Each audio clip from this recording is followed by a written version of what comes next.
Good morning. चलो let's start for the day. आज हम अपना चैप्टर शुरू करें इसके पहले एक बार थोड़ा सा रिकैप कर लेते हैं कि टिल द डेट हम लोगों ने कौन कौन से चैप्टर को कवर किया है। ओके, देख लेना, रिकैप चल रहा है ना, अभी तक कौन कौन से चैप्टर हमने किए हैं।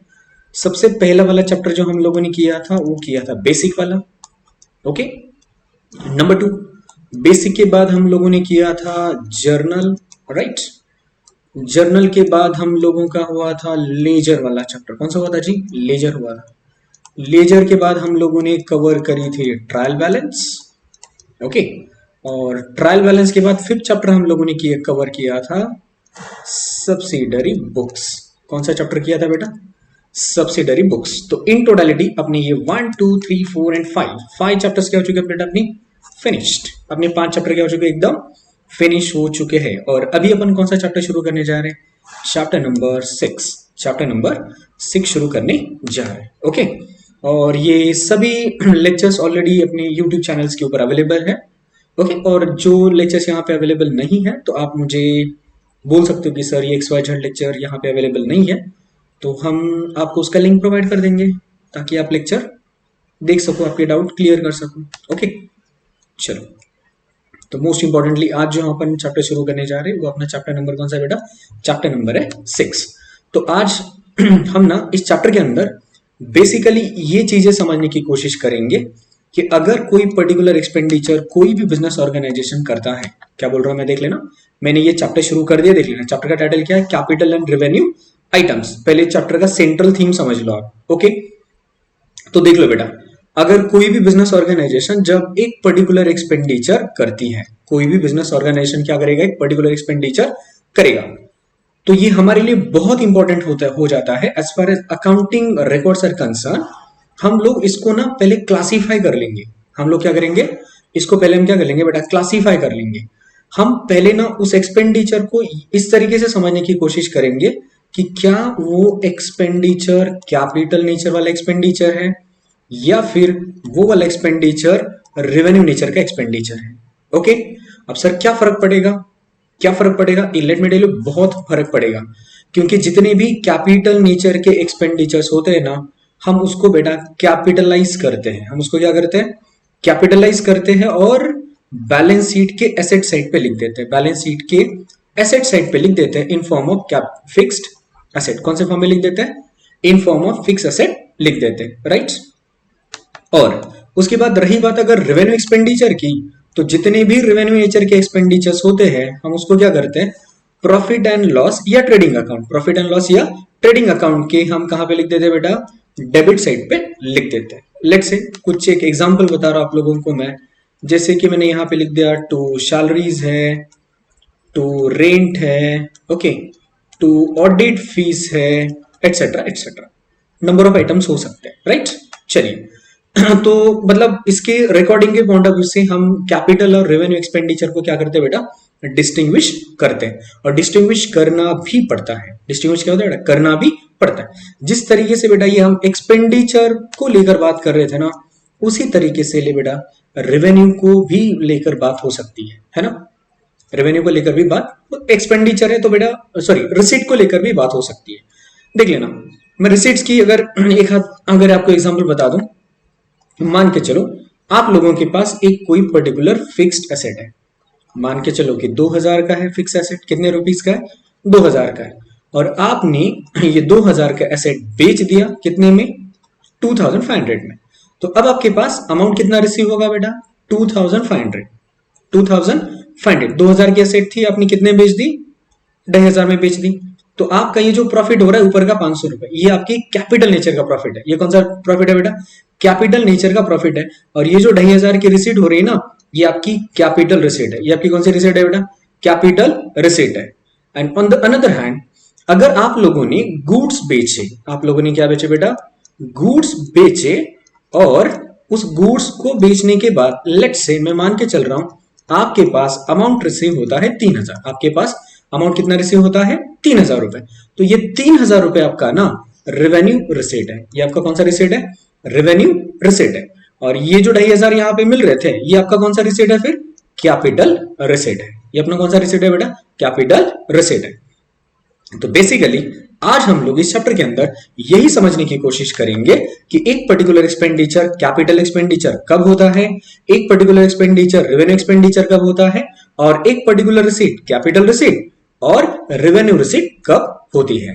राइट, चलो तो let's start for the day. चलो होप सो आप लोगों को इस चैप्टर का थीम समझ में आ गया होगा। आ गया ना? बोलो भाई समझ में आ गया ना? हाँ जी, समझ में आ गया ना? हाँ, आना भी चाहिए। वैसे भी कोई टफ चैप्टर है क्या? बिल्कुल भी नहीं है, टफ चैप्टर नहीं है। आप में से किसी को टफ लगा? बोलो बोलो। अरे फेस टू फेस वालों, आप में से किसी को टफ लगा क्या? नहीं ना? चलो तो ऑनलाइन वालों को भी टफ नहीं लगने वाला है, चिंता करने की जरूरत नहीं है। ओके, चलो ऑनलाइन वालों तुम्हें ध्यान देना। चलिए तो देख शुरू करते चैप्टर को।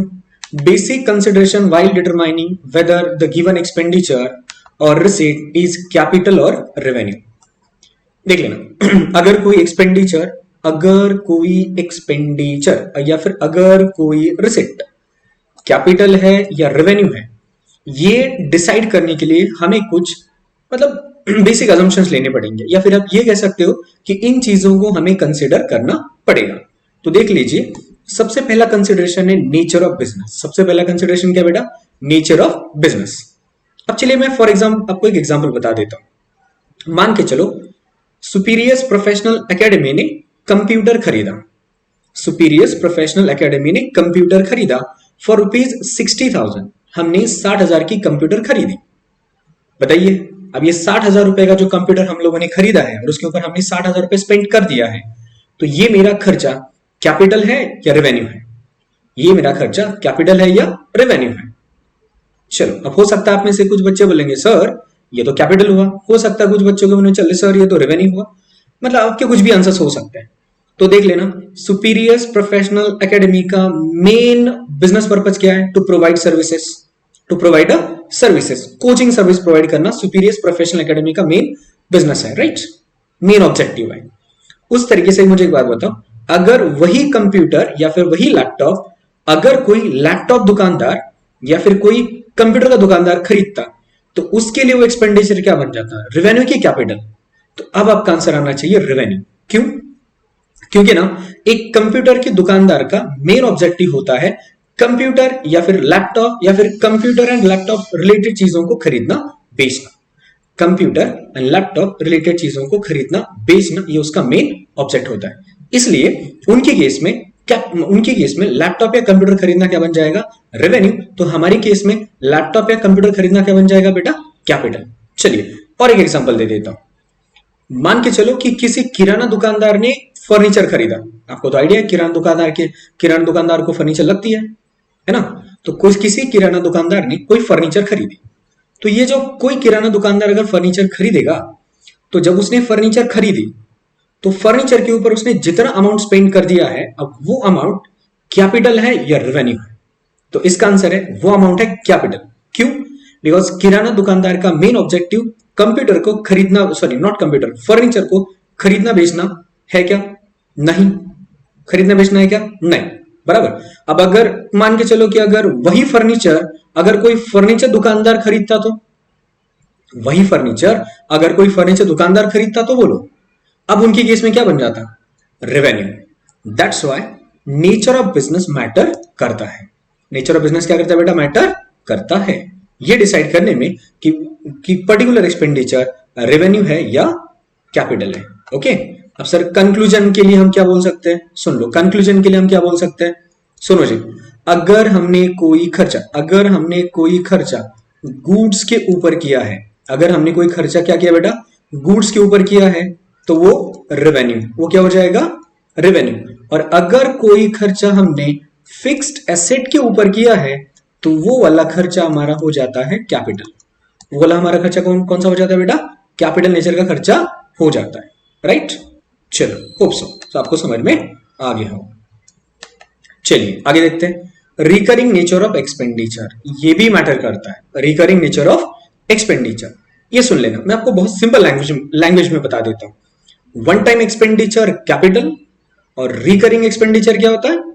Revenue. One time expenditure capital, और रिकरिंग एक्सपेंडिचर क्या होता है? रेवेन्यू। देखो रिकरिंग का मतलब होता है which is required to incur again and again. Recurring का मतलब क्या होता? ऐसा खर्चा जिसको हमें बार बार करना पड़े, ऐसा खर्चा जिसको हमें बार बार करना पड़े, उसको अपन क्या बोलते हैं? Recurring expenditure. उसको अपन क्या बोलते हैं बेटा? Recurring expenditure. नॉर्मली याद रखना, नॉर्मली टाइम वाले खर्चे जो होते हैं ना, नॉर्मल की बात कर रहा हूं, टाइम वाले खर्चे रेवेन्यू होते हैं। मैंने क्या बोला अभी? टाइम वाले खर्चे नॉर्मली रेवेन्यू होते हैं। मैंने एक स्टेटमेंट यूज किया, ध्यान देना। टाइम वाले खर्चे नॉर्मली रेवेन्यू खर्चे होते हैं। जैसे यहां पे कुछ एग्जांपल है, देख लेना। सैलरी भैया मंथली होता है, मंथली रेंट है, इलेक्ट्रिसिटी है, उसके बाद रिपेयर्स एंड मेंटेनेंस है। एक बात बताइए, अगर हमने रिपेयर्स एंड मेंटेनेंस हमारे फैक्ट्री के अंदर एक बार किया तो सालों सालों रिपेयर्स एंड मेंटेनेंस मतलब हमें करने की जरूरत नहीं पड़ेगी, ऐसा होता है क्या? नहीं। एक पर्टिकुलर टाइम पीरियड के बाद आप लोगों को रिपेयर्स एंड मेंटेनेंस करना ही होता है। इलेक्ट्रिसिटी बिल हमें हर मंथ भरना पड़ता है, रेंट हमें हर मंथ भरना पड़ता है, सैलरी हमें हर मंथ पे करनी होती है, वेजेस हमें हर मंथ पे करना होता है, ट्रांसपोर्टेशन चार्जेस जब जब ट्रैवल करेंगे तो देना पड़ेगा, जब जब ट्रैवल करेंगे तब हमें क्या करना पड़ेगा? देना पड़ेगा। इसलिए ये सब के सब खर्चे कौन से बेटा? रिकरिंग है। ये सब के सब खर्चे कौन से? रिकरिंग नेचर के एक्सपेंडिचर है। इसलिए ये सब के सब एक्सपेंडिचर रेवेन्यू है। ये सब के सब एक्सपेंडिचर क्या है? रेवेन्यू है। And on the another hand जो नॉन रिकरिंग होते हैं, ऑन द अनदर हैंड जो क्या होता है बेटा? नॉन रिकरिंग होते हैं, उसको अपन क्या बोलते हैं? Capital expenditure. तो देख लेना, यहां पे हमने कुछ कैपिटल एक्सपेंडिचर के एग्जांपल आपके लिए बनाए हैं, या फिर आपके लिए मैंने दे दिए है। देख लो कौन सा है। परचेस ऑफ फिक्स एसेट, जैसे कि परचेस ऑफ फर्नीचर है, परचेस ऑफ कंप्यूटर है, परचेस ऑफ लैंड है, परचेस ऑफ लैंड है, परचेस ऑफ बिल्डिंग है, परचेस ऑफ पेटेंट है, परचेस ऑफ कॉपीराइट है। ओके, ये सब खर्चे कौन से होते हैं बेटा? अपने कैपिटल नेचर के खर्चे हो जाते हैं। देखो ये भी हमने कवर अप कर दिया। देखा, expenditure incurred on trial run, expenditure incurred on trial run. देख लेना, फैक्ट्री के अंदर जब कोई पर्टिकुलर मशीन इंस्टॉल किया जाता है तो ऐसा नहीं कि इंस्टॉलेशन के बाद उसके ऊपर डायरेक्टली फाइनल प्रोडक्शन करना अपन शुरू कर देते हैं। इनफैक्ट करना संभव भी नहीं होता है। होता है क्या? नहीं होता है। तो ऐसे टाइम पर हम क्या करते हैं, क्या वो मशीन अपनी पर्टिकुलर इंस्टॉल्ड कैपेसिटी के ऊपर काम कर रही है या नहीं कर रही है, ये चेकआउट करने के लिए हम उस मशीन के ऊपर हम पहले करते हैं ट्रायल एरर। हम क्या करते हैं? ट्रायल एंड एरर करके देखते हैं, उसको चला के देखते हैं। तो उसको जो चला के अपन देखने के लिए जो कोई खर्चा करेंगे ना, वो भी खर्चा बेटा अपना होता है कैपिटल। वो भी खर्चा अपना क्या होता है? कैपिटल। क्योंकि वो जो ट्रायल एंड रन है अपन बार बार करते हैं क्या? नहीं। ट्रायल एंड रन तो शुरुआत में होता है, उसके बाद होता है क्या? नहीं होता है। चलिए आगे कौन सा एग्जांपल है देख लेना। Installation of asset, installation of asset. Okay, तो देखिए यार, एसेट को इंस्टॉल करने के लिए जो कोई खर्चा आप लोग करोगे, एसेट को इंस्टॉल करने के लिए जो कोई खर्चा आप लोग करोगे, वो भी आपका खर्चा कैपिटल नेचर का होता है। एसेट को इंस्टॉल करने के लिए जो खर्चा किया जाता है वो भी खर्चा अपना कौन सा होता है बेटा? कैपिटल नेचर का खर्चा होता है। ओके, और ये कैपिटल एक्सपेंडिचर हमें बार बार इनकर करने की जरूरत पड़ती है क्या? नहीं पड़ती। ओके, चलो ठीक है। ओके, समझ में आ गया ना? चलिए अब यहां पे देखते हैं, कुछ रेवेन्यू है और कुछ मतलब रेवेन्यू और कैपिटल दोनों में हमने डिस्टिंग्विश करके आप लोगों को दे दिया है। देखो, purpose of expenditure, purpose of expenditure बेटा ये कैपिटल है और ये साइड कौन सी अपनी? रेवेन्यू। देख लेना। Okay, where the purpose of expenditure is to increase its productivity, productive capacity और डिक्रीज रेवेन्यू एक्सपेंडिचर। इसका मतलब ऐसा पर्टिकुलर एक्सपेंडिचर, ऐसे पर्टिकुलर अमाउंट जिसको हमने स्पेंड किया, जिसको हमने खर्च किया, और उसकी वजह से अगर मेरी प्रोडक्शन कैपेसिटी बढ़ रही है, मेरा फैक्ट्री का प्रोडक्शन इफेक्टिवली हो रहा है, मतलब हमारी प्रोडक्टिविटी के अंदर इंक्रीज हो रहा है, तो वो वाला खर्चा अपना कौन सा बन जाएगा बता बेटा? Capital expenditure. वो वाला खर्चा अपना कौन सा बन जाएगा? Capital expenditure. और एक पर्टिकुलर एक्सपेंडिचर की वजह से अगर आपका रेवेन्यू एक्सपेंडिचर कम हो रहा है, मैंने क्या बोला है? रेवेन्यू एक्सपेंडिचर कम हो रहा है, तो ऐसे टाइम पर वो भी खर्चा अपना कौन सा बन जाता है बेटा? कैपिटल एक्सपेंडिचर बन जाता है। ओके, वैसे भी तो यार आपको ये लॉजिक के साथ भी क्लियर हो गया होगा, अगर रेवेन्यू एक्सपेंडिचर घटेगा तो आपका प्रोडक्टिविटी बढ़ेगा ना, रेवेन्यू एक्सपेंडिचर घटेगा तो प्रोडक्टिविटी बढ़ेगा। जैसे एग्जांपल के लिए मान के चलो, फैक्ट्री में जो असेंबलिंग लाइन होती है, अब उस असेंबलिंग लाइन पे पहले लोग काम करते थे, मतलब ह्यूमन बींग्स काम करते थे, तो ह्यूमन बींग्स को हम लोगों को मंथली सैलरी, मंथली वेजेस वगैरह देना पड़ता था। तो ऐसे टाइम पर हमने क्या किया, उस असेंबलिंग लाइन को कंप्लीटली ऑटोमेशन के अंदर ट्रांसफर कर दिया, मतलब हमने उसको ऑटोमेट कर दिया, राइट। हमने वहां पे रोबोट्स लगा दिए। अब एक बात बताओ, अगर मैंने फैक्ट्री के अंदर असेंबलिंग लाइन के ऊपर अगर मैंने रोबोट्स लगा दिए, तो क्या मुझे रोबोट्स को बार बार सैलरी देना पड़ेगा क्या? नहीं। बार बार सैलरी देना पड़ेगा क्या? नहीं। अब इसका मतलब वो रोबो के काम करने की वजह से अब मुझे सैलरी का, वेजेस का पेमेंट नहीं करना पड़ेगा, मतलब मेरा रेवेन्यू एक्सपेंडिचर घटा, मेरा रेवेन्यू एक्सपेंडिचर घटा। तो रोबोट्स को लगाना भी अपने लिए कौन सा एक्सपेंडिचर बन जाएगा बेटा?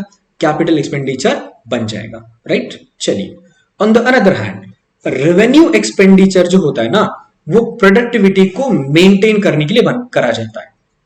रेवेन्यू एक्सपेंडिचर जो होता है ना, वो प्रोडक्टिविटी को मेंटेन करने के लिए करा जाता है, जैसे repairs and maintenance. Repairs and maintenance, हम रिपेयर्स एंड मेंटेनेंस क्यों करते हैं? तो बेसिकली रिपेयर्स एंड मेंटेन करने का हमारा बेसिक ऑब्जेक्टिव क्या होता है? ताकि हमारी प्रोडक्टिविटी सही सलामत अच्छे से काम कर पाए, बराबर, हमारी प्रोडक्टिविटी घट ना जाए। ओके, चलो इसका सिंपल एग्जांपल है, अगर आप आपकी टू व्हीलर का सर्विसिंग टाइम पे नहीं कराओगे, तो आपकी टू व्हीलर एवरेज कम देना शुरू करेगी। आपकी टू व्हीलर क्या करेगी? एवरेज कम देना शुरू करेगी। इसका मतलब आपका रेवेन्यू का खर्चा क्या करेगी? बढ़ाएगी।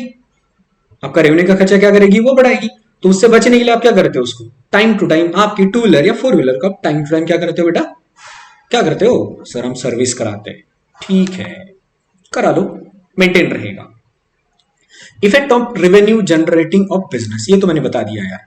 अगर कोई एक्सपेंडिचर, सुन लेना, ये कोई लंबा एक्सप्लेनेशन पढ़ने की जरूरत नहीं है आप लोगों को, जो मैं यहां पे बता रहा हूं बस उतना ध्यान रखना।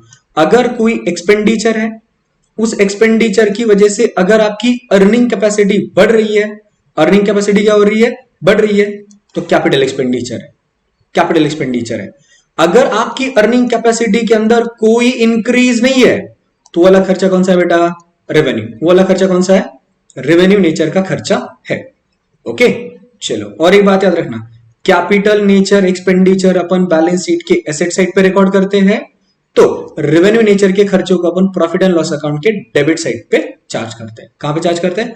प्रॉफिट एंड लॉस अकाउंट के डेबिट साइड पे चार्ज करते हैं, राइट। चलिए, अब हाँ, ये तो हम लोगों ने ऑलरेडी बेसिक वाली कंसेप्ट के अंदर कवर किया है, तो इसको मैं यहां पे दोबारा से आपके साथ डिस्कस नहीं करूंगा। मटेरियलिटी कंसेप्ट हमने वहां पे यूज किया था। ओके, चलिए अब यहां पे देख लेना, capital expenditure and revenue expenditure, अब वही बातें आगे देख लेना। Capital expenditure contributes to the revenue earning capacity of a business over more than one accounting period. Okay, मतलब ऐसा एक्सपेंडिचर जो हमको 1 ईयर या उससे ज्यादा का बेनिफिट दे, ऐसा एक्सपेंडिचर जो हमें 1 साल या उससे ज्यादा की बेनिफिट दे, उसको अपन क्या कहेंगे बेटा? कैपिटल एक्सपेंडिचर कहेंगे। ओके, और एक बात याद रखना, कैपिटल एक्सपेंडिचर की वजह से हमारे पास एक फिक्स्ड एसेट आ जाती है। हमारे पास क्या आ जाती है? एक फिक्स्ड एसेट आ जाती है, आइडेंटिफाइबल फिक्स एसेट अपने पास आता है। किसकी वजह से? कैपिटल एक्सपेंडिचर की वजह से। ओके, सर ये रिकरिंग होगा कि नॉन रिकरिंग होगा? नॉन रिकरिंग होगा। कैपिटल नेचर का खर्चा क्या होता है? नॉन रिकरिंग होता है। ये तो हमने कवर कर दिया, उसका फायदा हमें 1 साल से ज्यादा मिलता है। सर नॉर्मली कैपिटल नेचर के एक्सपेंडिचर हेवी होते हैं, जैसे लैंड खरीदना, बिल्डिंग खरीदना, प्लांट एंड मशीनरी खरीदना, गुडविल खरीदना, पेटेंट है वगैरह वगैरह, ये सब खर्चे अपने क्या होते हैं बेटा? हेवी होते हैं। तो नॉर्मली हेवी एक्सपेंडिचर क्या होता है? बोलो जी, नॉर्मली हेवी एक्सपेंडिचर क्या होता है? कैपिटल एक्सपेंडिचर होते हैं, राइट। चलो आगे लिखना, एग्जांपल है purchase of asset, installation charges and trial run expenses, ये सब ऑलरेडी अपना हो चुका है। Let's come to the what, sorry, revenue side. अरे हाँ, ये तो मैंने आपको ऑलरेडी बता दिया, कैपिटल नेचर के एक्सपेंडिचर को अपन किधर रिकॉर्ड करते हैं? बैलेंस शीट के एसेट साइड पे। कहां पे रिकॉर्ड करते हैं? बैलेंस शीट के एसेट साइड पे रिकॉर्ड करते हैं। यहां पे देख लो, what about revenue expenditure sir? ऐसा खर्चा जो हमें 1 साल से कम का फायदा दे, ऐसा खर्चा जो हमें 1 साल से कम का फायदा दे, उसको अपन क्या बोलते हैं? Revenue nature expenditure. सर ये नॉन रिकरिंग होता है कि रिकरिंग होता है? तो इसका आंसर है sir this is recurring one. ये क्या होता है? रिकरिंग होता है। और इसका अपन चार्ज कहां पे करते हैं? प्रॉफिट एंड लॉस अकाउंट के डेबिट साइड पे। कहां पे चार्ज करते हैं बोल दो? प्रॉफिट एंड लॉस अकाउंट के डेबिट साइड पे चार्ज करते हैं। ओके, चलो एग्जांपल देख लेना यहाँ पे। Salary pay to the employees, rent paid, printing and stationery, audit fees, transportation, फलन का बहुत सारे एग्जांपल यहाँ पे कवर हो जाते हैं। होप सो आपको समझ में आ गया होगा कि कैपिटल एक्सपेंडिचर क्या है और रेवेन्यू एक्सपेंडिचर क्या है। ओके, पक्का? चलो, इसके लिए मैं आपको और एक शॉर्टकट बता सकता हूं। ओके, एक चीज याद रखना, आप लोगों को ना प्रॉफिट एंड लॉस अकाउंट, मतलब trial balance and profit and loss account, trial balance and profit and loss account के साइड पे, प्रॉफिट एंड लॉस अकाउंट के मतलब यहां पे आप लोगों को जितने भी खर्चे दिखेंगे, मतलब this is your profit and loss account, ये साइड आपका हमेशा कौन सा खर्चा रिकॉर्ड होता है पता है? Revenue expenditure. ये साइड आपका हमेशा कौन सा खर्चा रिकॉर्ड होता है? रेवेन्यू एक्सपेंडिचर रिकॉर्ड होता है। और ऐसे समझ लो, अगर आपके पास ये, अगर मैं इस तरीके से बैलेंस शीट बना दूं, तो बैलेंस शीट के एसेट साइड पे, मैंने क्या बोला, बैलेंस शीट के ये एसेट साइड पे, ओके, यहां पे आपके जितने भी खर्चे दिखेंगे, ये land, building, plant, machinery, okay, goodwill वगैरह वगैरह, ये सब के सब खर्चे अपने होते हैं कैपिटल नेचर के। सबके सब खर्चे क्या होते हैं बेटा? अपना कैपिटल नेचर का खर्चा होता है, राइट? चलो, होप सो आप लोगों को यहां तक अच्छे से समझ में आ गया होगा कि कैपिटल एक्सपेंडिचर क्या है और रेवेन्यू एक्सपेंडिचर क्या है। ओके, स्टिल हम लोग अगले एक्सपेंडिचर की तरफ चले, उसके पहले थोड़ा सा मैं आपको एक बार रिकैप भी करा देता हूं, ध्यान देना। Capital expenditure normally non recurring expenditure होता है। पहला पॉइंट, कैपिटल एक्सपेंडिचर क्या होता है? नॉन रिकरिंग एक्सपेंडिचर होता है। रेवेन्यू एक्सपेंडिचर रिकरिंग होता है। रेवेन्यू एक्सपेंडिचर क्या होता है? रिकरिंग होता है। तीसरा पॉइंट, जो कैपिटल एक्सपेंडिचर होता है ना, वन टाइम है, वन टाइम एक्सपेंडिचर है। कैपिटल एक्सपेंडिचर की वजह से आपकी प्रोडक्टिविटी बढ़ती है, रेवेन्यू नेचर घटते हैं, रेवेन्यू नेचर के खर्चे घटते हैं। और रेवेन्यू नेचर के एक्सपेंडिचर की केस में आपकी प्रोडक्टिविटी मेंटेन होती है। आपकी प्रोडक्टिविटी क्या होती है बेटा? मेंटेन होती है, बराबर? ओके, चलो, एग्जांपल वही एक्विजिशन ऑफ एसेट वगैरह वगैरह, और यहां पर क्या होगा? सैलरी, वेजेस वगैरह वगैरह, राइट? रेवेन्यू के केस में। चलो, अगला देखते हैं अब, डेफर्ड रेवेन्यू एक्सपेंडिचर। कौन सा है जी? Deferred revenue expenditure. देखो, इसके नाम में ही है, इसके नाम में ही इसका आंसर छुपा हुआ है। रेवेन्यू, बेसिकली डेफर्ड रेवेन्यू होता तो रेवेन्यू है, बेसिकली डेफर्ड रेवेन्यू होता तो क्या है? रेवेन्यू ही है, बट इसका फायदा हमें होता है 1 साल से ज्यादा के लिए। सर, आपने तो अभी थोड़ी देर पहले बोला था ना, थोड़ी देर पहले बोला था मैंने आपको कि जो 1 साल से ज्यादा का फायदा देता है वो क्या होता है? कैपिटल एक्सपेंडिचर होता है। बट सर, ये भी तो आप यहाँ पे बोल रहे हो कि 1 साल से ज्यादा का फायदा है, बट इसको नाम क्या दिया हमने?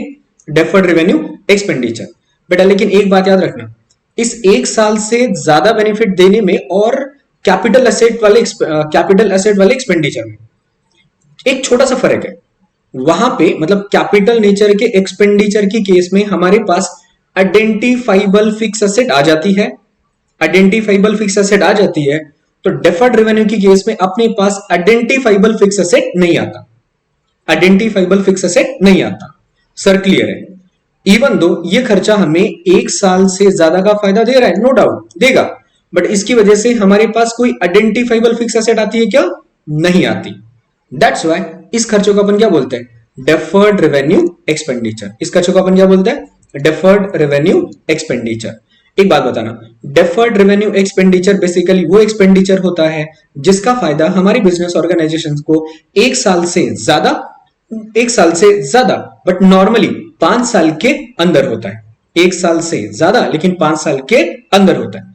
एग्जाम्पल के लिए समझ लो, आपको मैं यहां पर एक एग्जाम्पल दे रहा हूं, अच्छे समझ लेना। देख लो, एक एग्जाम्पल है, जो अपन कहते हैं ना, पार्ले जी का एक टाइम पे ऐड आता था, देखो, पार्ले जी, जी माने जीनियस, जम के खाओ कुछ बन के दिखाओ, ये ऐड आता था। तो यार ये एडवर्टीजमेंट ना आज भी मेरे दिमाग में अजड़ी छप गया है। तो जब भी मैं बिस्किट्स के बारे में सोचता हूं ना, तो मुझे लगता है कि पार्ले जी है ना, वही ऐड मेरे दिमाग में आता है, पार्ले जी, जी माने जीनियस, जम के खाओ कुछ बन के दिखाओ, पार्ले जी दुनिया में सबसे ज्यादा बिकने वाला बिस्किट पार्ले जी, ये ऐड मेरे सामने आ जाता है यार। और एक जया, रेखा, सुषमा, हेमा, सबकी पसंद निरमा, यार सर ये भी ऐड है। छोटा थम्सअप 5 रुपए में अक्षय कुमार का ऐड लेके आता था।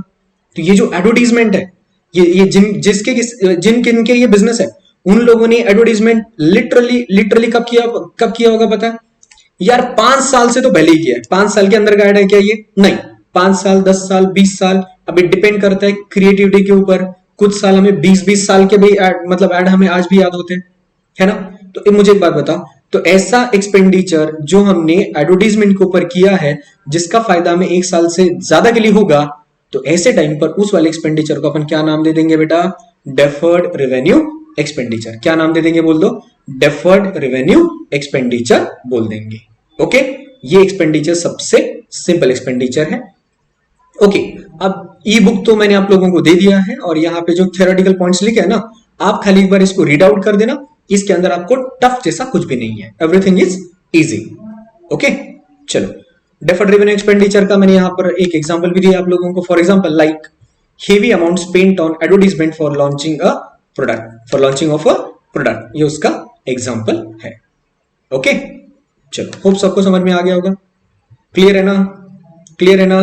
Capital nature one time, revenue बार बार, डेफर्ड रेवेन्यू 1 साल से ज्यादा का फायदा देगा, 1 साल से ज्यादा का फायदा देगा, बट आइडेंटिफाइबल एसेट आता है कि अपने पास नहीं आता, उसको अपन क्या बोलते हैं? डेफर्ड रेवेन्यू एक्सपेंडिचर बोलते हैं। ओके, चलिए, तो यहां तक की जो डिस्कशन थी अपनी, कौन सी डिस्कशन थी जी? एक्सपेंडिचर को लेकर। कौन सा डिस्कशन था अपना? एक्सपेंडिचर को लेकर डिस्कशन था। इसके आगे जो हमारा डिस्कशन होगा ये रिसीट्स को लेकर होगा। इसके आगे जो हमारा डिस्कशन होगा किसको लेकर होगा? रिसीट्स को लेकर होगा।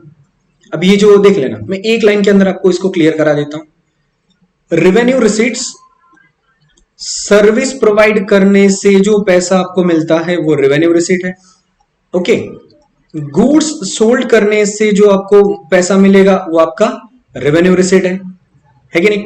जैसे फॉर एग्जांपल के लिए एक डॉक्टर जब अपनी आईपीडी में, ओपीडी में, मतलब पेशेंट को चेक करने का काम करेगा, उनको ट्रीट करने का काम करेगा, उनको कंसल्ट करने का काम करेगा, तो ऐसे टाइम पर डॉक्टर साहब को जो फीस मिलती है वो फीस क्या है? रेवेन्यू है।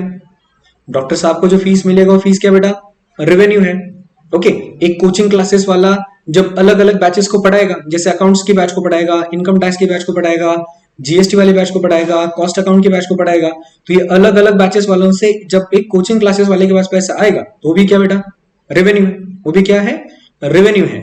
इसका मतलब सर एक ऑर्गेनाइजेशन एक ऑर्गेनाइजेशन के मेन ऑब्जेक्टिव में, मतलब गुड्स को बेचने से जो पैसा मिलेगा बेसिकली हम उसको क्या बोलते हैं? रेवेन्यू। और सर्विस प्रोवाइड करने से जो पैसा मिलेगा उसको अपन क्या बोलते हैं? रेवेन्यू। सिंपल है, खूब सो समझ में आ गया होगा। ओके, चलिए, अब सर व्हाट अबाउट कैपिटल? तो सुन लेना, व्हाट अबाउट कैपिटल? और ये तो हमें बार बार मिलेगा, तो कहने से revenue receipts are recurring in nature, similar to revenue nature expenditure. मतलब जो हमें बार बार मिलेगी, सिर्फ अंडरस्टैंडिंग के लिए याद रखना, रिकरिंग इन नेचर, तो ये क्या बन जाएगा अपना? जो बार बार मिलेगा वो अपना रेवेन्यू रिसीट है, और जो सिर्फ एक बार मिलेगा वो अपना कौन सा रिसीट है बेटा?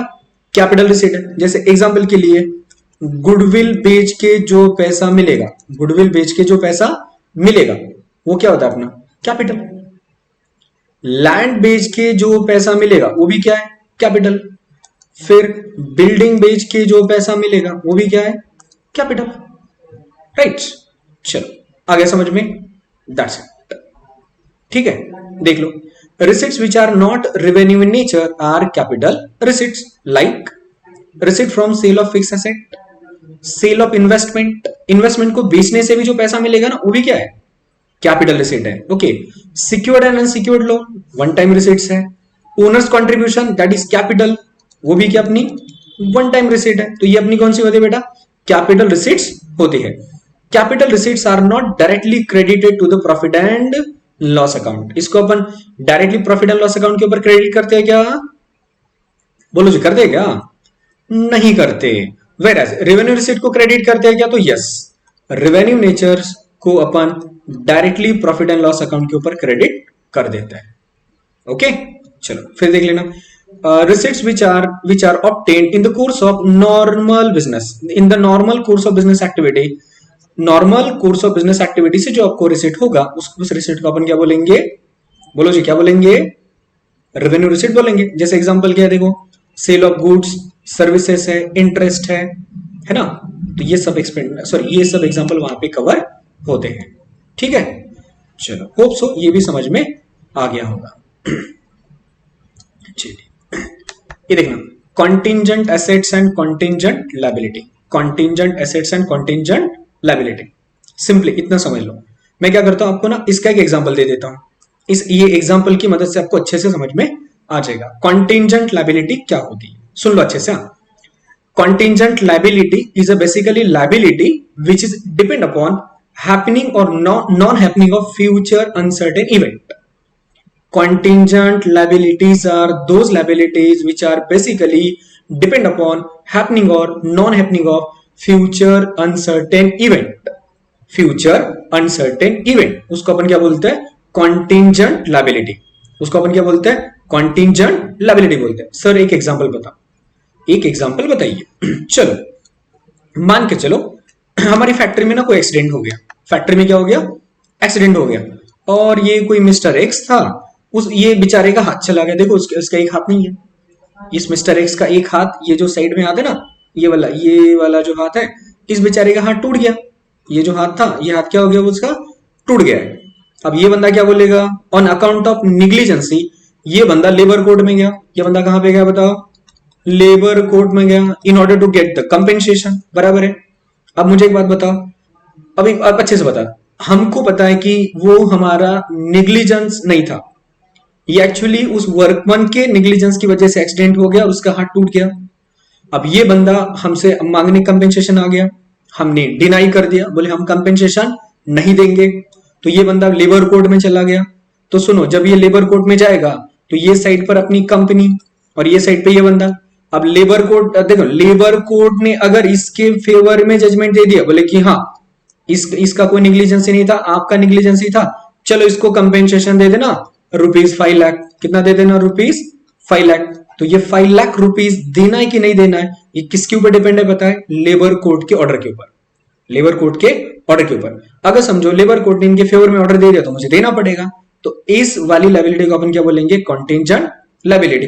अब समझो लेबर कोर्ट ने इसको फटकार दिया और क्या बोला पता है, नालायक तेरी गलती है। किसकी गलती है, तेरी गलती है, तेरी गलती की वजह से हाथ टूटा है, तो अब हमें कोई लायबिलिटी बियर करने की जरूरत है क्या, नहीं। ओके, तो इस प्रकार की लायबिलिटीज को अपन क्या बोलते हैं बेटा, कॉन्टिंजेंट लायबिलिटीज। और उसी तरीके से क्या होता है, कॉन्टिंजेंट एसेट। कॉन्टिंजेंट एसेट का मतलब क्या होगा, अ पॉसिबल एसेट, एक ऐसी पॉसिबल एसेट जो अगर फ्यूचर अनसर्टेन इवेंट होता है तो हमें मिलेगा, नहीं तो हमें नहीं मिलेगा। मतलब सर ये जस्ट लाइक कॉन्टिंजेंट लायबिलिटी है क्या, यस। Okay done. चलो नोट्स में पढ़ लेना, नोट्स में पढ़ लेना, कुछ नहीं, छोटे छोटे पॉइंट्स है, आराम से क्लियर हो जाएंगे। चलिए ये देख लेना, प्रोविजन और कॉन्टिंजेंट लायबिलिटी दोनों का डिफरेंस दिया है मैंने, provision and contingent liability basically हमने दोनों का डिफरेंस दिया है। पहले ये मत, ये उनकी डेफिनेशन है तो ये मत पढ़ लेना। ये देखो, contingent liability fails to meet the same. अब ये क्या लेगा, provision meets the recognition criteria, recognition criteria. एक बात बताओ, जैसे एग्जांपल के लिए समझ लो, प्रोविजन बता देता हूं। मेरे पास डेटर का बैलेंस है ₹9,000, डेटर का बैलेंस कितना, ₹9,000, और मेरा पास्ट एक्सपीरियंस ये कहता है कि डेटर में से 10% बैड डेट होता है, तो इसमें से मुझे कितना डिडक्ट करना पड़ेगा बेटा, 900। तो अब मैं अपना डेटर का बैलेंस कितना दिखाऊंगा, 8,100 रुपीज दिखा दूंगा। तो क्या उस तरीके से, मतलब इस तरीके की रिकॉग्निशन कॉन्टिंजेंट लायबिलिटी में अवेलेबल है क्या, ना। कॉन्टिंजेंट लायबिलिटी में अवेलेबल है क्या, नहीं। ओके, मतलब भैया हम ये कह सकते हैं कि कॉन्टिंजेंट प्रोविजन एंटिसिपेट करना पॉसिबल है, मेजर करना पॉसिबल है, लेकिन कॉन्टिंजेंट लायबिलिटी को मेजर करना पॉसिबल नहीं है। ओके चलो चलो, तो यार यहां पर अपना चैप्टर खत्म हो गया है। देखो कितना छोटा चैप्टर था कि नहीं था, लेकिन हाँ छोटा चैप्टर था बोल के इसको निगलेक्ट करने की हिम्मत मत करना। छोटा चैप्टर था बोल के इसको निगलेक्ट करोगे क्या, नहीं, बिकॉज ये आपके एग्जाम में, मतलब हो सकता है आपके एक एग्जाम में पूछा जाए, ट्रू और फॉल्स में, या फिर मैच द फॉलोइंग में पूछा जाए, या फिर हो सकता है प्रैक्टिकल के फॉर्म में भी पूछा जाए। ओके, पॉसिबिलिटी है, तो एक भी टॉपिक स्किप नहीं करना है। ओके चलो मिलते हैं कल के लेक्चर में, तब तक के लिए as usual tata bye bye.